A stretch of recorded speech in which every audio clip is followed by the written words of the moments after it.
Biography channel دیکھنے والے تمام دوستوں کو السلام علیکم۔ دوستو، آج ہم جس انسان کے بارے میں بات کریں گے اس کا نام بذات خود ظلم اور جبر کی داستان ہے۔ وہ دنیا کے نقشے پر ایک عظیم ڈکٹیٹر کے طور پر نمودار ہوا جس نے چند ہی سال میں دنیا میں دھوم مچا دی اور جنگی حکمت عملی کے طور پر جانا گیا۔ اس کا نام اڈولف ہٹلر ہے۔ دوستو، ہٹلر 1899 میں آسٹریا میں پیدا ہوا۔ 1933 سے 1945 تک وہ ایک ڈکٹیٹر کے طور پر دنیا کے نقشے پر نمودار رہا، جس کی وجہ سے جنگ عظیم دوم دنیا میں مسلط ہوئی اور تقریباً 5 کروڑ کے قریب لوگ اپنی جان سے ہاتھ دھو بیٹھے۔ اس نے ایک قوم پرست نازی پارٹی کی بنیاد رکھی جو 1933 میں حکومت میں آئی اور حکومت میں آتے ہی پوری دنیا پر اپنا تسلط قائم کرنے کے خواب دیکھنے لگی۔ دوستو، جنگ عظیم اول میں جرمنی کو عبرتناک شکست ہوئی جس کے اثرات جرمنی میں کئی سالوں تک رہے اور جرمن قوم کو دبایا گیا۔ ہٹلر کی آنکھوں میں ایک خواب تھا کہ وہ اپنی قوم کو اس کا کھویا ہوا مقام دوبارہ دلائے گا، اور اس کے لیے اس نے ظلم اور جبر کا راستہ اپنایا اور ایک گریٹ ڈکٹیٹر کے طور پر نمودار ہوا۔ دوستو، اس نے پولینڈ پر حملہ کر کے جنگ عظیم دوم کی بنیاد رکھی اور اس کو شروع کیا، جو ستمبر 1939 کو شروع ہوئی۔ اور دوستو، اس کے علاوہ یہ یہودیوں کے قتل عام و نسل کشی میں بھی ملوث رہا اور تقریباً 60 لاکھ سے زائد یہودی اس کا شکار ہوئے۔ یہ اپنے بہن بھائیوں میں چوتھے نمبر پر تھا جو کل 6 تھے، اور اس کے باپ کی یہ تیسری شادی تھی۔ دوستو، ہٹلر کا باپ کسٹم بیورو میں اچھا کیریئر بنا چکا تھا۔ وہ چاہتا تھا کہ اس کا بیٹا بھی اس کے مطابق چلے، مگر ہٹلر ایک پینٹر اور ایک ادیب بننا چاہتا تھا۔ اس کی آنکھوں میں ایک عظیم پینٹر کے خواب تھے، مگر اس کے والد نے اس کو وہ نہ کرنے دیا۔ والد کی وفات کے بعد اس کی ماں نے اس کو اجازت دے دی کہ وہ اپنی مرضی کے مطابق جو کرنا چاہتا ہے کر لے۔ 1907 میں ہٹلر نے ویانا میں فائن آرٹس کی تعلیم شروع کرنا چاہی اور اکیڈمی آف فائن آرٹس میں داخلہ لینا چاہا، مگر 2 دفعہ اس کو ریجیکٹ کر دیا گیا۔ 1907 میں اس کی ماں کا انتقال ہو گیا۔ اس وقت وہ صرف 18 سال کا تھا۔ 1909 میں ہٹلر کے پاس رقم ختم ہو گئی۔ وہ اتنا غریب ہو گیا کہ اس کو فاقے پڑنے لگے اور کھانے تک کے لیے کچھ میسر نہ تھا، اور وہ روایتی مزدوری کرنے لگا اور اپنا پیٹ پالنے لگا۔ دوستو، ہٹلر میں قوم پرستی کا جنون تب ہی شروع ہوا جب پورے جرمنی میں اس سوچ کے جذبات ابھر کر سامنے آئے۔ جنگ عظیم اول کے بعد جرمنی کی شکست نے ان حالات کو مزید بڑھاوا دیا اور ہٹلر میں یہ جذبات تیز سے تیز تر ہو گئے۔ جنگ عظیم اول کے دنوں میں وہ آرمی میں بھرتی ہو گیا۔ بویرین ریزرو انفینٹری میں اپنی خدمات سرانجام دیتا رہا۔ وہ خط و کتابت کی ترسیل کا کام کرتا تھا۔ جنگ عظیم اول میں فرانس اور بیلجیم کے درمیان ڈسپیچ رنر کا کام کرتا رہا۔ اس کو اس کی بہادری کے صلہ میں آئرن کراس سے نوازا گیا۔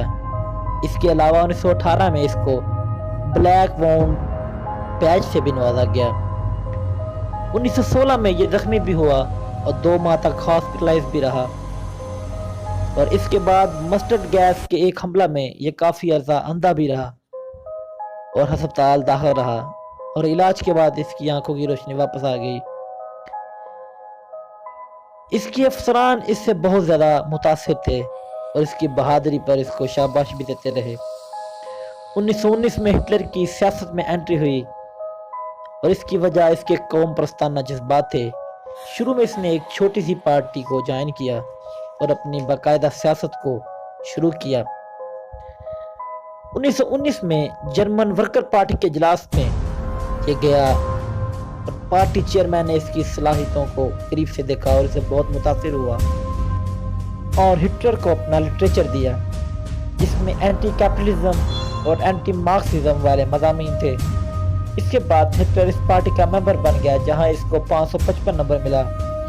دوستوں، مزے کی بات یہ ہے کہ اس پارٹی نے اپنی رجسٹریشن 500 سے شروع کی تاکہ پتہ چلے کہ یہ بہت بڑی پارٹی ہے۔ کچھ عرصہ بعد ڈائٹرچ جو پارٹی کا فاؤنڈنگ ممبر تھا ہٹلر کا دوست بن گیا اور ہٹلر کے ساتھ خیالات کا تبادلہ کرتا تھا۔ ہٹلر ایک جادوئی شخصیت کا حامل تھا اور تقریر کرنے میں بہت کمال رکھتا تھا۔ اس طرح میونخ میں ہٹلر کا ایک نام ہو گیا۔ 1920 میں ہٹلر نے فوج کو مکمل طور پر چھوڑ کر سیاست کا آغاز کر دیا۔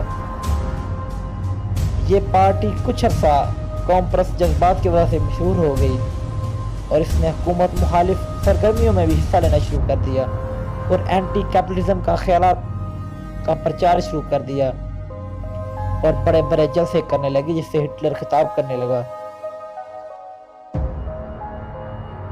اس پارٹی نے جرمن سوشلسٹ پارٹی سے الحاق کرنا چاہا، جس کی ہٹلر نے کھل کے مخالفت کی اور اپنے تحفظات کا اظہار کرتے ہوئے پارٹی سے استعفیٰ دے دیا۔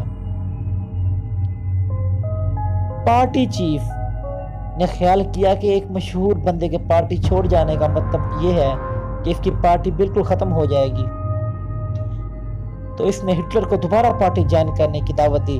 ہٹلر نے کہا وہ صرف اسی صورت میں پارٹی جوائن کرے گا اگر اس کو پارٹی کا چیئرمین بنا دیا جائے۔ کافی سوچ بچار کے بعد ہٹلر کو پارٹی کا چیئرمین بنا دیا گیا اور اس نے پارٹی کو اثر نو بنایا اور اس کا نام نازی پارٹی رکھا، اور اس نے اپنے مخالف کو بھی پارٹی سے نکال دیا۔ اس کے بعد اس نے اپنی نازی پارٹی کو بہت مضبوط کیا اور 1923 میں ہٹلر کو جیل کاٹنا پڑی، اور 1924 میں جیل کے دوران ہی ہٹلر نے انتخابات میں حصہ لیا اور 32 سیٹس بھی حاصل کی، مگر اصل اقتدار میں وہ تب آیا جب اسے 43.9% ووٹ پڑے اور 280 سیٹ اس نے حاصل کی اور وہ جرمن چانسلر منتخب ہوا۔ یہ 1933 کا دور تھا۔ ہٹلر نے بے روزگار نوجوانوں کو فوج میں بھرتی کرنا شروع کر دیا اور بڑے پیمانے پر اسلحہ کی تیاری شروع کر دی اور کئی بلین مارک جنگی سامان تیار کرنے میں لگا دیے۔ اس کے سر پر جنگی جنون سوار ہو چکا تھا۔ اس نے ملازمتوں کی بھرمار کر دی اور اس نے جرمنی کو ملٹری مشین بنا دیا، اور اس نے دوسرے ملکوں سے بدلہ لینے کا سوچ لیا تھا اور منصوبہ بھی بنا لیا۔ اس نے سب سے پہلے چھوٹے ممالک پر قبضہ کرنے کا پلان بنایا اور رائن لینڈ پر قبضہ کر لیا۔ اس کے بعد اس نے آسٹریا پر 1938 میں قبضہ کر لیا۔ اس کے بعد چیکوسلواکیا کے علاقوں پر بھی اس نے قبضہ کر لیا، اور اس نے چیکوسلواکیا پر قبضہ کرنے کے بعد دوسرے علاقوں پر حملہ کرنے کا پلان بنایا اور پولینڈ پر حملہ کرنا چاہا۔ اس نے دنیا سے کیے گئے تمام وعدے توڑ دیے اور 31 اگست 1938 کو جرمنی نے ایک جھوٹا بہانہ بنا کر پولینڈ پر حملہ کر دیا، جس کے بعد فرانس اور برطانیہ میں اس جنگ میں کود پڑے اور جنگ عظیم دوم کا آغاز ہو گیا۔ ہٹلر نے بہت خطرناک عزائم کا اظہار کیا اور روس کے ساتھ معاہدہ کر لیا اور روس کو لالچ دیا کہ جنگ جیتنے کے بعد اس کو بھی کچھ علاقے دیے جائیں گے، اور روس نے اس کا فائدہ اٹھاتے ہوئے پولینڈ کے مشرق کے حصہ پر قبضہ کر لیا۔ ہٹلر نے بہت سے مزید یورپی محاذوں پر کامیابی حاصل کی اور 1 سال کے بعد وہ فرانس تک جا پہنچا اور فرانس کے دارالحکومت میں نازی پارٹی کا پرچم لہرا دیا۔ دوستو، یہاں ایک حیرت کی بات یہ بھی ہے کہ اس نے فوجوں کو منشیات کا عادی بنا کر ایکٹیو رکھا، جو مسلسل کئی دن لڑتے رہے۔ ہٹلر بھی منشیات کا عادی ہو گیا تھا اور ہر وقت نشے میں رہتا اور گلوکوز کے انجیکشن لگاتا اور کئی گھنٹے اپنا ہاتھ فضا میں کھڑا رکھتا۔ ہٹلر نے آپریشن سی لائن کے نام سے برطانیہ پر بھی حملہ کرنا چاہا، جو ناکام رہا، اور اس نے اپنے 1800 جہاز تباہ کروا لیے۔ اس کی ایک بڑی وجہ ریڈار کا نہ ہونا تھی، مگر یوکے کے پاس اس وقت ریڈار آ چکا تھا۔ دوستو، اس تمام معاملے کے بعد اس نے روس کو بھی دھوکہ دیا اور روس پر بھی رات کی تاریکی میں حملہ کر دیا، مگر سردی کی وجہ سے ناکام رہا، جس کے حالات ایک الگ ویڈیو میں بیان کیے جائیں گے۔ دوستو، دوسری طرف ایٹمی دھماکوں کا بھی وقت شروع ہو چکا تھا، جس نے جرمنی کی کمر توڑ کے رکھ دی اور جرمنی جیتی ہوئی جنگ ہارنے لگا جس کا ہٹلر کے دماغ پر بہت زیادہ اثر ہوا. وہ چڑچڑا ہو گیا اور بات بات پر لوگوں سے لڑنے لگا. اس کے حواس قائم نہ رہے اور منشیات کا استعمال بھی اس نے زیادہ کر دیا ہے. دوستو 30 اپریل کو روسی فوج اس کے قریب تک پہنچ گئی. اب اس کو یقین ہو گیا تھا کہ موت کے سوا اس کا جان بخشی کا کوئی دوسرا راستہ نہیں. اس نے اپنی محبوبہ ایوا براؤن کے ساتھ شادی کی اور 24 گھنٹوں سے پہلے خودکشی کر لی.